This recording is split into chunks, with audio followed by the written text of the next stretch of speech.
सभी को मेरा सादर प्रणाम। और आज हम जो है मिस्टर आशुतोष जी के साथ बैठे हुए हैं, क्योंकि DNTV सेतु हमारा यूट्यूब चैनल है और आशुतोष जी का चैनल है लीगल एडवाइज़र AM के नाम से। आप इस पे जाके बहुत सारे वीडियोस और सजेशन के सुझाव के लिए बात कर सकते हैं। ये हमारे आशुतोष जी जो हैं ये विधि के बहुत अच्छे जानकार हैं, एडवोकेट हैं हाई कोर्ट में, और धार्मिक मामलों पे इनके पास अच्छे जानकारी है। तो आदि पुरुष मूवी के रिव्यू पर हम आज इनसे बात करेंगे। आइए आशुतोष जी, आपका बहुत बहुत स्वागत है हमारे चैनल पर।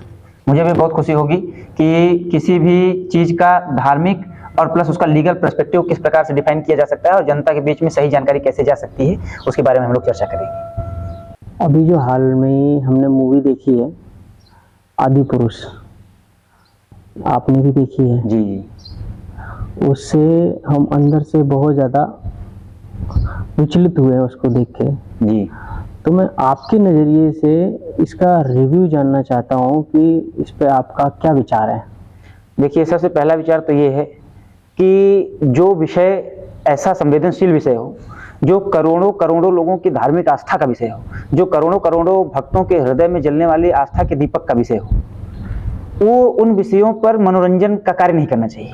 मनोरंजन के लिए बहुत सारे विषय हैं, उनके माध्यम से आप हंसी मजाक करिए, मनोरंजन कराइए, लोगों के दिल बहलाइए, वो आपकी सुविधा है। सिनेमेटोग्राफी इसीलिए होती है कि आप लोगों को विभिन्न विभिन्न क्षेत्रों में से जोड़िए और उनका मनोरंजन करिए। लेकिन जो धार्मिक महत्व के विषय होते हैं, उनका जो प्रदर्शन है वो धार्मिक मान्यताओं और जो उनकी अपनी परंपरा और रीति रिवाज है, जो मर्यादाएं उस ग्रंथ द्वारा स्थापित की गई, उस मर्यादा के अनुरूप ही होना चाहिए।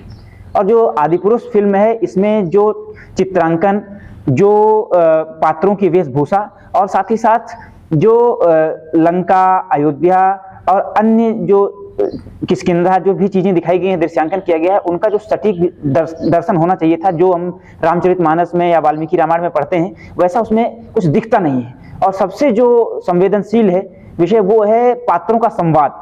जहां रामायण जो है एक मर्यादा स्थापित करने की बात करता है, उस रामचरितमानस को पढ़ करके समाज में लोग एक दूसरे को मर्यादा पुरुषोत्तम बनने की सीख देते हैं कि एक पुरुष जो है वो मर्यादाएं स्थापित करते हुए कैसे पुरुषों में उत्तम होकर मर्यादा पुरुषोत्तम हो सकता है। ये रामचरितमानस की स्थापना है, ये उसकी घोषणा है। और उसको आप देखिए कि रावण चाहे संवाद करे, चाहे आपने देखा हो कि हनुमान जी जब राम और लक्ष्मण से मिलते हैं तो जो दो ऋषि मुनि आपस में संवाद करते हैं या दो तपस्वी आपस में संवाद करते हैं, उस प्रकार का संवाद वहां हुआ नहीं है। पहले तो रीजनिंग के कुछ क्वेश्चन पूछते हैं कि 4 आदमी एक घर बनाते हैं 10 दिन में, तो 10 आदमी मिलकर के कितने दिन में बनाएंगे? तो हनुमान जी कहते हैं कि घर बन चुका है इसलिए इसमें समय नहीं लगेगा। इस प्रकार के वाहियात प्रश्न, ऐसा लगता है जैसे कोई व्यक्ति SSC MTS या किसी चतुर्थ क्लास श्रेणी की परीक्षा की तैयारी कर रहा हो और उसकी कोई इंटरव्यू चल रहा हो और उससे पूछा जा रहा हो कि उसकी मानसिक दक्षता क्या है। तो एक तपस्वी दूसरे तपस्वी से इस प्रकार का प्रश्न नहीं करता है। दुनिया का कोई ग्रंथ, कोई भी धार्मिक ग्रंथ हो, किसी भी धर्म का हो, वो यहूदी हो, पारसी हो, इस्लामिक हो, क्रिश्चियन हो, हिंदू हो, बौद्ध हो, जैन हो, सिख हो, कहीं भी दो मुनियों, दो संतों के बीच में इस प्रकार की वाहियात वार्ता नहीं दिखाई गई। इसी प्रकार से और भी बहुत सारी चीजें हैं जो आपने भी मूवी देखी है तो आपको भी इसमें दिखी होंगी। जैसे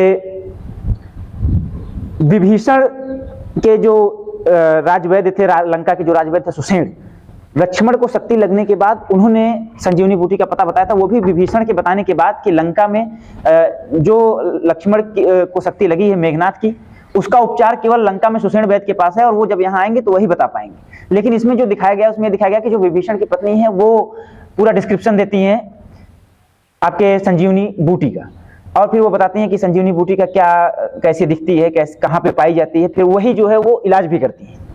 और जो हम लोग पढ़ते हैं कि भाई लक्ष्मण को शक्ति लगी, एक नागपाश अलग होता है, नागपाश में बांध करके हनुमान जी को इंद्रजीत ने लंका में राज दरबार में प्रस्तुत किया था। लेकिन नागपाश में लक्ष्मण जी को, नागपाश में नहीं रहा था, लक्ष्मण जी को शक्ति लगी थी और उस शक्ति का इलाज संजीवनी बूटी द्वारा किया गया था। लेकिन इसमें दिखाया गया कि एक वो तीर छोड़ता है और तीर से एक सपोला निकलता है और वो जाकर लक्ष्मण जी को डसता है और फिर उससे वो मूर्छित हो जाते हैं। और वो डायलॉग भी बोलता है मेघनाथ की, सोच मेरे एक सपोले ने तेरे भाई की ये दुर्दशा कर दी कि वो जमीन पर फैला पड़ा है। इस प्रकार के संवाद जो है वो रामायण की मर्यादा के बिल्कुल भी विपरीत है। दूसरा, जब वो जाता है तो मेघनाथ हनुमान जी से संवाद करता है कि क्या ये तेरे बुआ का बगीचा है जो बिना पूछे घुस आया है? आप सोचिए कि बुआ भी अगर भारतीय समाज में देखा जाए तो एक बहुत ही मर्यादित रिश्ता है और उनकी मर्यादा ये है कि घर पे कोई भी शुभ कार्य बिना बुआ फूफा के उपस्थिति के संभव नहीं होता है। ये ऐसी मर्यादा हमारे यहाँ हिंदू समाज में स्थापित की गई। और बुआ का बगीचा कह के ये दिखाया गया कि बुआ कोई रिश्ता नहीं, कोई उपहास का विषय है, पहली बात। दूसरी बात यह है कि कहीं भी रामचरितमानस से लेकर के वाल्मीकि रामायण तक इस प्रकार का संवाद दिखाया नहीं गया है।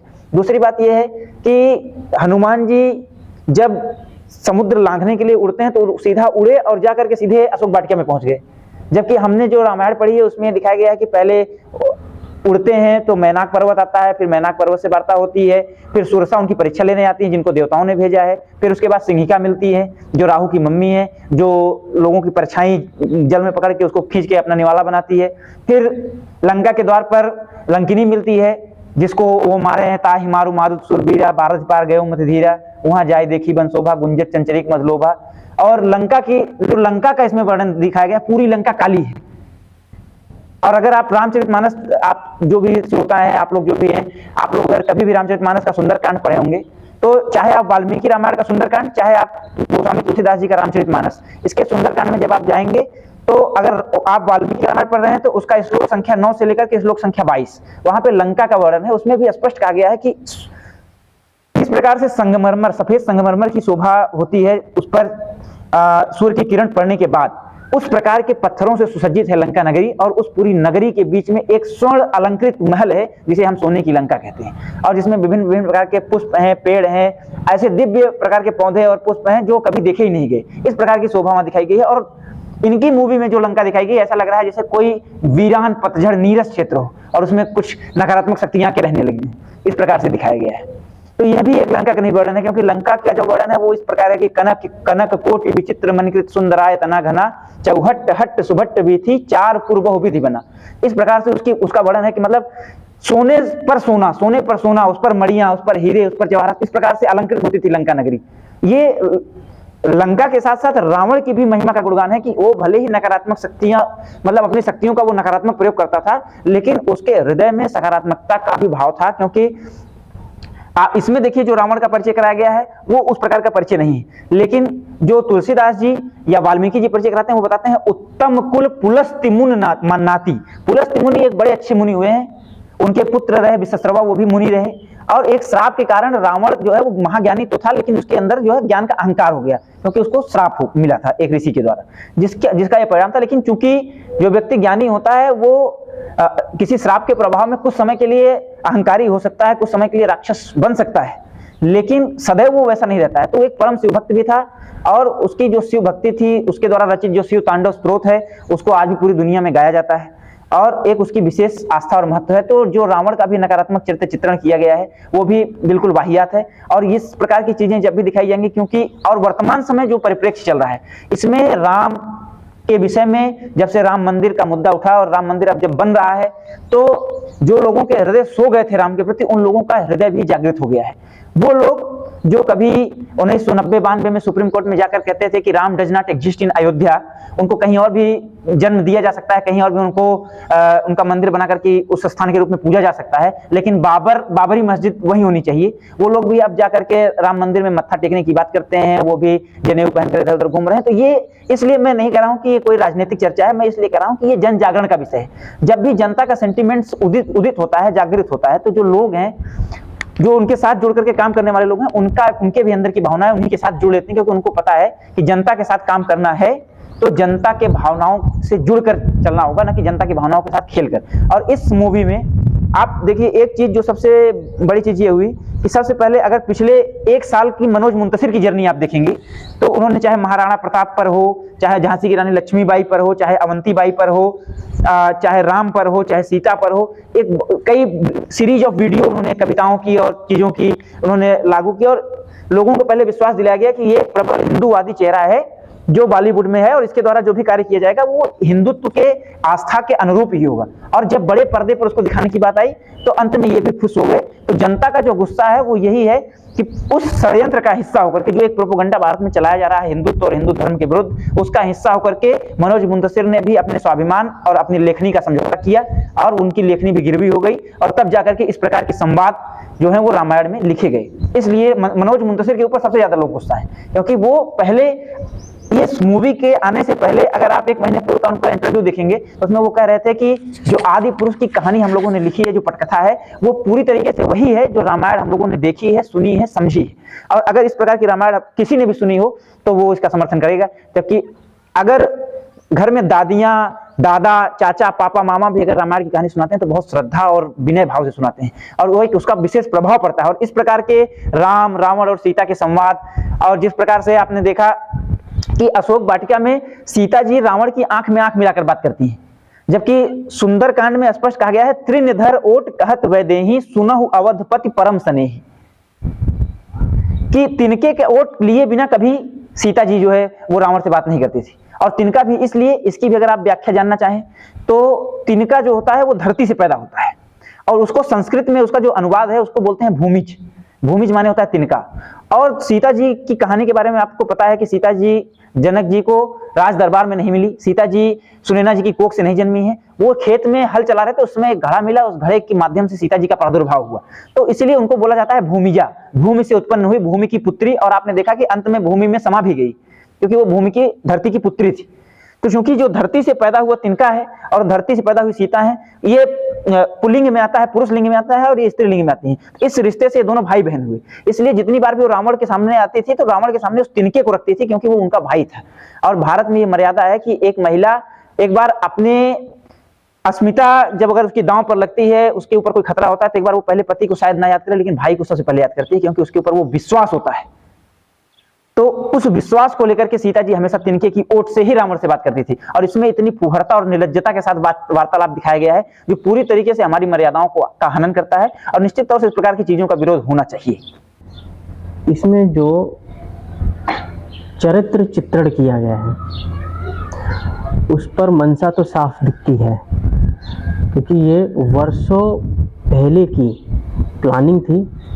जैसा कि आपने बताया कि मनोज मुंतशिर को ऐसे तैयार किया गया जिससे कि उस पर लोगों का विश्वास आए, ठीक है। विश्वास जीतने के बाद उसने फिर वही बॉलीवुड के साथ मिलके और उन्होंने वही किया जो वो करना चाहते थे, ठीक है। अब हम ये कहना चाहेंगे कि आप पैसे कमाने के लिए तो कुछ भी कर सकते हो, चलेगा, क्योंकि समाज में हंसी मजाक चलती है।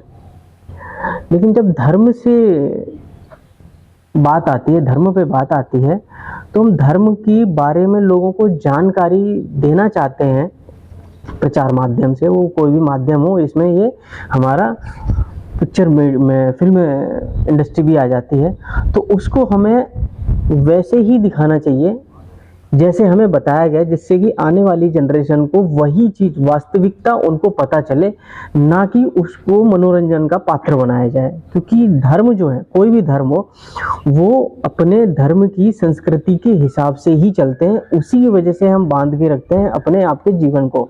कोई हमें कानून अपने उस हिसाब से नहीं चला सकता, जिससे बल्कि हम धर्म की आस्थाओं से ज़्यादा बंधे होने के कारण मतलब अच्छे इंसान बन के चलते हैं। तो इसमें आपके क्या विचार हैं कि मतलब इस तरह की पिक्चरें बनाना चाहिए, और बनाना चाहिए तो किस तरीके से बनाना चाहिए? देखिए, सबसे पहली बात तो ये है कि धार्मिक आस्था के विषयों को धार्मिक मान्यताओं के आधार पर ही स्पर्श करना चाहिए और उसी आधार पर उसको आगे बढ़ाना चाहिए। और अगर आप उसको फिल्म रूप में ले आ रहे हैं, उसको आप बड़े पर्दे पर प्रदर्शित करना चाह रहे हैं, तो आपको इस बात का ध्यान रखना होगा कि जो उसके साथ जुड़ी हुई जनता की भावनाएं हैं और साथ ही साथ जिस धार्मिक मर्यादा की स्थापना वह ग्रंथ करता है, वह कहानी करती है, उसके साथ छेड़छाड़ नहीं होनी चाहिए। जो उसके पात्र हैं, उन पात्रों की समाज में क्या भूमिका है और किस प्रकार से समाज के पुनर्निर्माण में उनका योगदान है। आप राम के बारे में अगर देखेंगे तो प्रत्येक माँ बाप अपने पुत्र को राम के रूप में देखना चाहता है कि हमारी औलादें राम। प्रत्येक पुत्र जो है वो अपने पिता में दशरथ को खोजना चाहता है कि इस प्रकार का जो समर्पण है, इस प्रकार का जो स्नेह है, वात्सल्य है, वो हमारे पिता के अंदर हो हमारे प्रति। हर माँ जो है वो अपने आप को कैकेयी सा कठोर कराना चाहती है कि अपने बेटे की उज्जवल भविष्य के लिए वो अपने बेटे को घर से जाने के लिए कहती है, यूनिवर्सिटी में पढ़ने के लिए भेजती है। वो बच्चा जो 20 साल तक घर में रह करके केवल बना बनाया खाया था, वो अचानक जाकर के रूम में बना कर खाने लगता है। तो वही परंपरा हमारी वहीं से आती है, ऋषि परंपरा। हमारे यहाँ बहुत पहले से घोषित किया गया है कि हमारे यहाँ 4 आश्रम की व्यवस्था है। चारों आश्रम में पहले ब्रह्मचर्य आश्रम है, उसमें आप 25 वर्ष तक पढ़ाई करते हैं। फिर गृहस्थ आश्रम है, गृहस्थ आश्रम में आप घर बसाते हैं, बच्चे पैदा करते हैं और आप पितृ ऋण से ऋण होते हैं। फिर वानप्रस्थ आश्रम आता है। संन्यास और गृहस्थ के बीच में वानप्रस्थ इसीलिए है कि आप पहले लोगों के बीच में रहिए, लेकिन घर छोड़ने का प्रारंभ करिए, मतलब घर पे कम रहिए, लोगों के बीच में ज्यादा रहिए। तो घर से जो आपका एक जुड़ाव हो गया है, जो अपने लोगों से, क्योंकि रक्त संबंध जो होते हैं उससे कोई भाग नहीं सकता है, तो उससे आपको अगर दूर जाना है तो आपको दूरियां बनानी होती है। इसलिए वानप्रस्थ आश्रम जो होता है वो मतलब अपने घर को छोड़ करके समाज में जीवन जीना ही वानप्रस्थ है। इसके बाद जब व्यक्ति परिवार के साथ न रहने का आदी हो जाता है, फिर वो संन्यास्त हो जाता है। तो ये 4 आश्रम की व्यवस्था हमारे यहाँ है और उस आश्रम को भी पालन करना ही चाहिए। और राम का भी इसमें जो वेश दिखाया गया आप देखेंगे, हालांकि जब इसका टीजर आया था, जब ट्रेलर आया था, फिर भी इसका विरोध हुआ था रावण के वेशभूषा पर, हनुमान के वेशभूषा पर। इसमें हनुमान की भी मूछें नहीं है। आप ये देखिए, सुग्रीव, बाली, नल, नील, अंगद और हनुमान, ये सारे लोग एक ही परिवार के लोग हैं, एक ही खानदान के हैं। जैसे राम, लक्ष्मण, भरत, शत्रुघ्न, फिर उसके बाद दशरथ, फिर उसके बाद ये सब पूरे इक्ष्वाक वंश वाले जितने लोग हैं, भरत हैं और राजा उत्तानपाद हैं, जितने लोग पीछे से चले आ रहे हैं, पूरी उनकी श्रेणी। इस प्रकार से ये लोग भी एक ही, मतलब जैसे मान लीजिए हमारे दादा थे, दादा के 2 बेटे, फिर 4 बेटे, वो पूरी श्रृंखला चलती है। उसी प्रकार से ये जितने लोगों को मैंने आपको नाम बताया, ये सब एक ही परिवार के सदस्य हैं। तो आप उसमें देखिए, बाली, सुग्रीव अलग प्रकार से दिख रहे हैं, अंगद अलग प्रकार से दिख रहे हैं, नल, नील पूरे सफेद है। आप मतलब नल, नील जो है वो लंगूर हो गए, और अंगद आप देखेंगे कि उस समझ में नहीं आएगा अंगद कौन है। हनुमान जी को देख के समझ में नहीं आ रहा कि इंसान है कि बंदर है कि दोनों है कि कुछ नहीं है। तो इस प्रकार की चीजें करना और इस प्रकार की चीजों को परोसना, कहीं ना कहीं आप देखिए कि, और फिर इस पर मनोज मुंतशिर का ये बयान कि हनुमान जी कोई देवता नहीं बल्कि वो भगवान राम के एक भक्त थे, हमने उन्हें देवता बनाया है। मैं अगर हालांकि बहुत कुछ नहीं कहना चाहूंगा, फिर भी ये कहना चाहूंगा कि जिस व्यक्ति को धर्म के विषय में अल्प ज्ञान हो या कम ज्ञान हो, उसको धर्म के विषयों को नहीं छेड़ना चाहिए। बिल्कुल। अगर आप भगवान की परिभाषा के रूप में जाएंगे तो भगवान का मानने ये होता है कि कोई भी व्यक्ति जो मनुष्य के रूप में जन्म लेता है धरती पर, लेकिन वो कुछ कार्य ऐसे करता है जो मनुष्य की सोच से परे होता है। जैसे राम ने ताड़का को मारा, जैसे राम ने मारीच को मारा, राम ने खरदूषण को मारा, फिर राम ने मेघनाथ को मारा, कुंभकर्ण को मारा, रावण को मारा, जो कार्य ऋषियों, मुनियों और आम लोगों के लिए बिल्कुल असंभव थे। तो ये करके फिर वो शिव का धनुष भंग किया। ये सारी चीजें करके उन्होंने ये संकेत किया, स्पष्ट उन्होंने सिद्ध किया कि मैं साधारण पुरुष नहीं हूं, पुरुषों में उत्तम हूं। तो उन्होंने फिर वो संज्ञा धारण की पुरुषोत्तम। आप भी अभी आज देखिए, उसको छोड़ दीजिए, अभी आप देखिए स्वामी विवेकानंद जी, ईश्वर के रूप में उनकी पूजा होती है, उनके लोग अनुयायी हैं। तमाम जो संत हैं, ऋषि मुनि हैं, लोग उनके अनुयायी हैं, लोग उनकी पूजा करते हैं, उनके चरणों में जाकर के गिरते हैं, अपनी शंकाओं का समाधान करते हैं। एपीजे अब्दुल कलाम की लोग पूजा करते हैं। तो जिसने भी कुछ ऐसा कर दिया जो सामान्य लोगों के बस की बात नहीं थी, सामान्य सोच के परे थी, वह मनुष्य से ईश्वरत्व की श्रेणी में आगे बढ़ जाता है, एक पायदान आगे हो जाता है। तो जो मनुष्य से राक्षस होना और मनुष्य से देवता होना, मनुष्य दोनों के बीच का एक मध्य भाग है। बिल्कुल। जब आपके बीच, आपके शरीर के अंदर, आत्मा के अंदर नकारात्मक शक्तियां प्रविष्ट हो जाती हैं और वो शक्तियां लगातार उत्सर्जित होने लगती हैं और समाज में आप नकारात्मक कार्य आगे बढ़ाते हैं, तो आप मनुष्य से दानव होने की ओर चले जाते हैं। और जैसे ही आपके अंदर धार्मिक भावनाएं उदित होती हैं, आप किसी अच्छे धार्मिक व्यक्ति से प्रेरित होकर उस मार्ग पर चलते हैं और आपके द्वारा कहे गए शब्दों से कुछ लोगों को लाभ होता है, तो अचानक ही वो लोग आपको संत के रूप में, ईश्वर के रूप में, गुरु के रूप में, भगवान के रूप में स्वीकार करते हैं। आखिर हम गुरु को भगवान क्यों कहते हैं? आप कहीं घर में पूजा सुनते होंगे, आपने कहते हैं धर्म की जय बोलते हैं, तो साथ साथ गुरु की भी जय बोलते हैं, माता पिता की भी जय बोलते हैं, देवताओं की भी जय बोलते हैं। तो कहीं ना कहीं हम वो सब उसी श्रेणी में हैं। बिल्कुल। क्यों माता पिता उसी श्रेणी में क्यों है? क्योंकि माता पिता ने आपके लिए वो किया है जो आपके लिए दुनिया में कोई नहीं कर सकता। Nobody can do. जो माता पिता ने आपके लिए किया है, 9 महीने कोख में रखना वही कर सकता है जिसने आपको जन्म दिया है। बिल्कुल। और फिर आपको इस स्थिति में पहुंचाना जो आप आज बता पा रहे, डिलीवर कर पा रहे हो, समाज में जो आपको उस स्थिति में आपको लाना, अपना नाम देना, अपना संस्कार देना, अपनी परंपरा देना, ये पिता और उसके खानदान का महत्व है। इससे आप भाग नहीं सकते और इससे आप बच नहीं सकते, इसलिए वो ईश्वर की श्रेणी में। गुरु ने ये भाव सिखाया कि आपको संसार को, दुनिया को किस नजरिए से देखना है। आप ईश्वर की खोज कैसे कर सकते हैं, आप स्वयं ईश्वर कैसे बन सकते हैं, आपके अंदर अहम ब्रह्मस्म की भावना कैसे जाग सकती है, ये गुरु बताता है, इसलिए गुरु भी देवता है। तो राम ने भी हमें ये बताया, इसलिए राम भी देवता है। ठीक है, अभी एक मिनट रुक जाओ। इसमें एक चरित्र लाया गया है विभीषण जी की पत्नी का, जो कि हम रामायण में और रामचरितमानस में दोनों में ही हम उनका इतना विस्तृत वर्णन देखते नहीं है। तो ऐसा क्यों, उसकी मंशा क्या है? रामचरितमानस अगर आप देखेंगे तो वहां पर विभीषण जी की पत्नी का उल्लेख केवल लंका विजय के बाद आता है।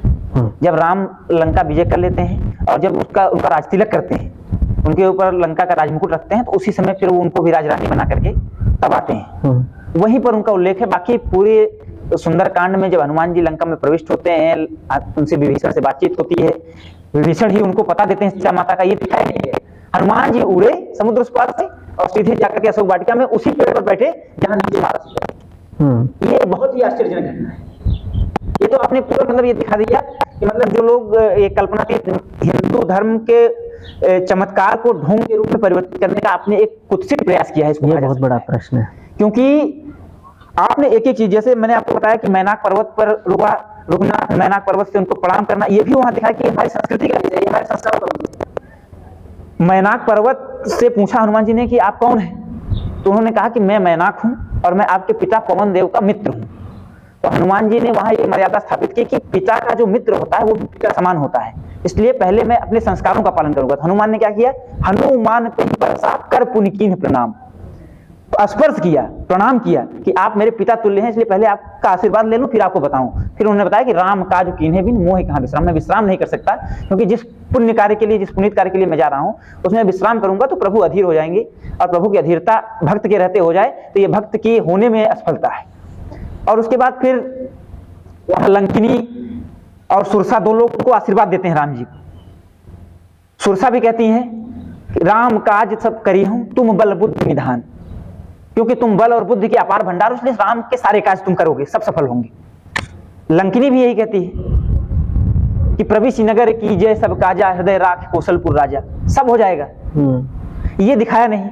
फिर विभीषण के यहाँ जाना, विभीषण के यहाँ जाना और फिर विभीषण के द्वारा अशोक वाटिका का पता बताना, फिर अशोक वाटिका में जाना, फिर रात भर विश्राम करना, फिर रात भर विश्राम के बाद जब राक्षसियां उनको डरा करके जाने के बाद जब माता बहुत अधीर हो जाती है, व्याकुल हो जाती है, तब मुंदरी गिराना, और फिर मुंदरी गिराने के बाद पेड़ के ऊपर से ही राम का भजन करना। फिर जब माता पूरी अधीर हो जाए कि आखिर आप कौन हो, तब उनका प्रकट होना, फिर अपने बारे में बताना।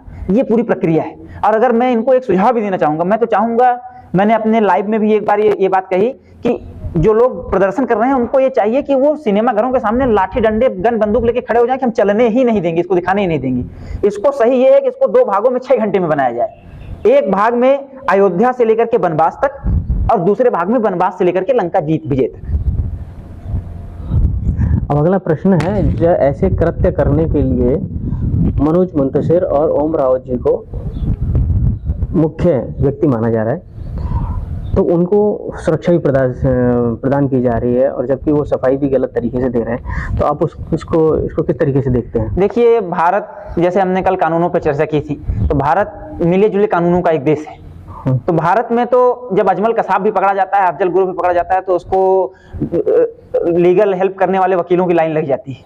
वो फिर ये कहते हैं कि हमारे यहाँ कहा जाता है कि कोई व्यक्ति जब तक साबित ना हो जाए तब तक अपराधी नहीं। तो चूंकि विधि का समान शासन है और विधि सब पर समान रूप से लागू होती है, तो ऐसा मुंबई पुलिस का ये कहना है कि मनोज मुंतशिर ने एक लिखित शिकायत पुलिस को दी थी, जिसमें उन्होंने कहा कि किसी ने उन्हें फोन करके और मैसेज के माध्यम से कहा कि हम आपको जान से मार डालेंगे। तो उस थ्रेट को देखते हुए, उस धमकी को देखते हुए उन्हें सुरक्षा दी गई है। तो ये चीज़ कहीं ना कहीं गलत नहीं है, जिसको विरोध है और जिसने ये काम किए हैं, क्यों दोनों बैठ के इस विरोधाभास को सुलझा नहीं सकते? इसमें सुलझाने जैसा कुछ है नहीं। इसमें सीधा सीधा ये करना था कि सबसे पहले तो इसमें अब केंद्र सरकार की भी कमी नजर आ रही है। सेंसर बोर्ड जो होता है वो केंद्र सरकार के अधीन होता है। बिल्कुल। सेंसर बोर्ड से ये मूवी पास ही कैसे हुई? सेंसर बोर्ड के प्रतिनिधि बैठकर देखते हैं, उसमें फिल्म निर्माता निर्देशक भी। लेकिन इसमें सबसे बड़ी बात ये है कि मैंने देखा है इसमें अपने उत्तर प्रदेश के मुख्यमंत्री, महाराष्ट्र के मुख्यमंत्री और हरियाणा के मुख्यमंत्री और असम के मुख्यमंत्री, इन सभी ने मिल के इसमें सहयोग किया है। अब उनको हकीकत पता नहीं थी या फिर क्या था? देखिए ऐसा है कि मुख्यमंत्रियों के पास इतना समय नहीं होता कि वो बैठ करके मूवी देखें फिर उसका रिव्यू देखें, वो आप उनके पास पहुंचे, आपने उनको, अब जैसे मनोज मुंतशिर का मैंने बताया कि पिछले 1 महीने में उन्होंने जो बयान दिया, उन्होंने कहा कि रामायण में जो हम दिखाए हैं, रामायण की पटकथा के साथ कोई भी छेड़छाड़ नहीं की गई। यही बात जाकर उनको लोग भी बता दी होगी। अच्छा, तो वो वहां बता देते, उन्होंने कहा ठीक है भाई, रामायण है तो दिखाया जाना चाहिए। और आपने अभी ये देखा होगा कि उन्हीं मुख्यमंत्रियों के नाम है जो प्रबल हिंदूवादी चेहरे हैं। हाँ, ये भी एक इसका षड्यंत्र मतलब आप समझिए। इन्होंने ये जानबूझ के ये पाप किया है जी। कि एक तरफ तो आने से पहले ये बोला हमने वही दिखाया जो हकीकत है, और बाद में बोल रहे हैं कि ये हमने अपने तरीके से आज के समय के हिसाब से और बाद में ये कह रहे हैं कि ये मूवी रामायण नहीं आदि पुरुष है। हाँ, अब ये कह रहे हैं, अभी बदल गए। अब ये कह रहे हैं कि ये राघव सीता और रावण भले हैं, लेकिन ये मूवी का नाम दशानन वो आदि पुरुष है, रामायण नहीं है। हम रामायण के अंश से प्रेरित हो सकते हैं, लेकिन हम रामायण बना नहीं रहे हैं। तो यहाँ जनता का प्रश्न ये है कि आपको आदि पुरुष बनाने के लिए रामायण ही प्रेरणा के रूप में मिली थी। रामायण के ही ग्रंथ, रामायण जैसे पवित्र ग्रंथ के साथ ही छेड़छाड़ करना आपकी मनोवृत्ति कैसे हुई? आप सभी का बहुत बहुत धन्यवाद। ये वीडियो का रिव्यू आप देखिए और अच्छा लगे तो ज़्यादा से ज़्यादा लोगों तक आप शेयर कीजिए। मुझे लगता है ये बहुत अच्छी जानकारी है जो आप लोगों तक आशुतोष जी ने बहुत संक्षिप्त में और बहुत अच्छी जानकारी दी है।